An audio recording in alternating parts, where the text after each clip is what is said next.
Salut la Bulls Nation, bienvenue sur French Bulls TV. Avant de continuer cette vidéo et développer un petit peu ce dont on va parler, je voulais juste vous dire un grand merci parce qu'on a dépassé les 100 abonnés sur la chaîne YouTube. Et je trouve ça juste incroyable parce que j'en fais pas de pub ou quoi, tu vois, je partage juste les liens sur Twitter une fois que je l'ai posté sur la chaîne. Et même Twitter, il y a presque 3300 abonnés.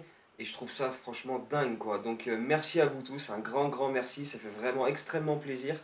Et ça donne des forces pour continuer à parler des Bulls presque au quotidien.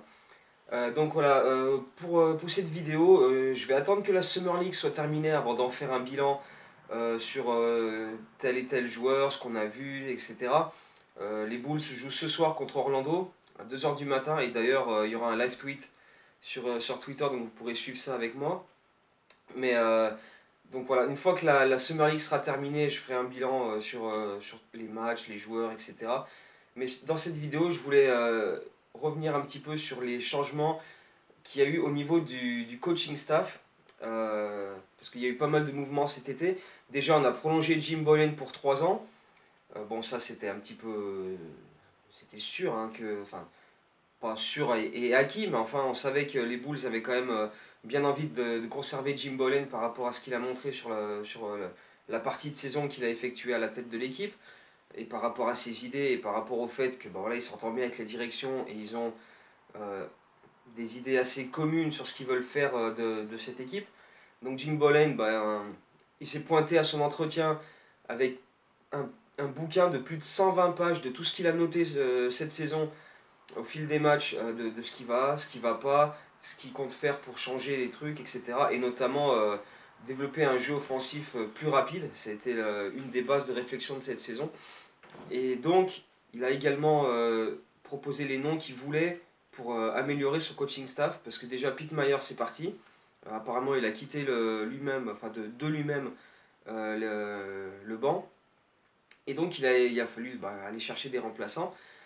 Et on commence par Roy Rogers, donc c'est un 45 ans, énormément d'expérience. Ça fait plus de 10 ans qu'il est assistant coach en NBA dans différentes équipes. Et il a pour lui une excellente réputation, il est très réputé dans la ligue, notamment pour sa défense, ses systèmes défensifs, le fait qu'il arrive à mettre en place une défense collective, où même si tu n'es pas spécialement bon de manière individuelle en défense, ça arrive à couvrir voilà, les faiblesses de chacun pour au final donner une défense intéressante.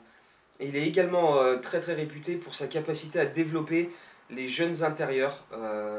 Et avec tous ceux qu'on a, avec Wendell Carter, avec Laurie Markkanen, avec Gafford, avec Cornet, ça va lui faire du boulot. Il va avoir du pain sur la planche cet été, et ça va être intéressant d'observer comment il va réussir à faire progresser ces joueurs-là. On sait notamment que voilà, il a une bonne part de la progression de Capella aux Rockets, de Brook Lopez aussi quand il était à Brooklyn. Donc voilà, il a montré qu'il était capable d'aider ces joueurs-là à franchir un palier et les faire progresser. Donc on va observer ça avec nos jeunes Bulls en espérant que pareil, ces joueurs-là arrivent à progresser, à franchir des paliers dans leur carrière. Donc lui, il a signé pour 3 ans et il est rejoint par Chris Fleming qui va devenir l'assistant coach principal, parce que lui aussi a une expérience monumentale. Pendant plus de 10 ans, il a été en Allemagne où il a remporté des championnats et des coupes.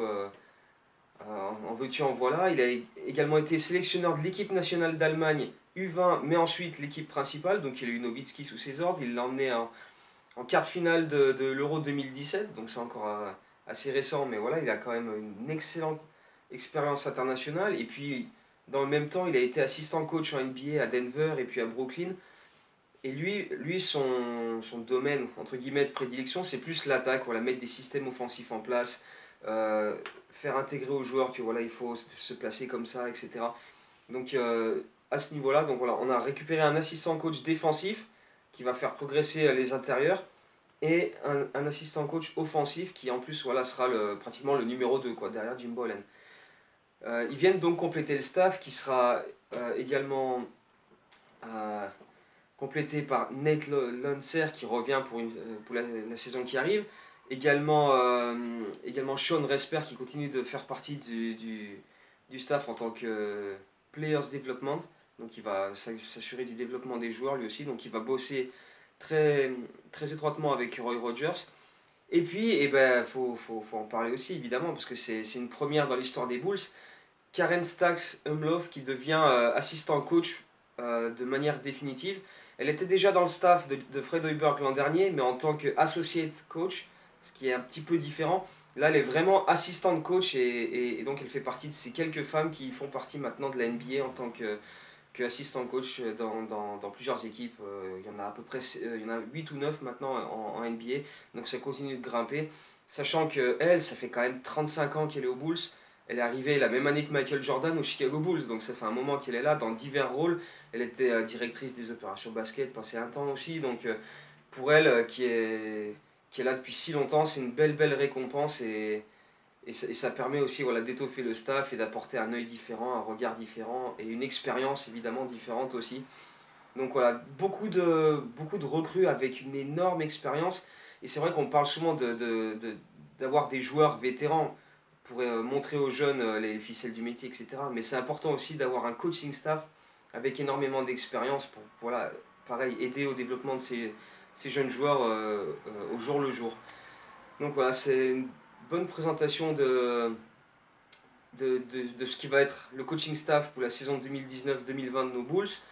On va observer avec beaucoup d'attention les progrès, non seulement évidemment des intérieurs avec Roy Rogers, mais également bah, voilà, de l'ensemble, en espérant que ce coaching staff plus Jim Boland soit capable de faire franchir des paliers à cette équipe, parce qu'on va en avoir bien besoin. On va quand même essayer, je pense et j'espère que cette saison, on va se mêler à la lutte pour aller en playoff.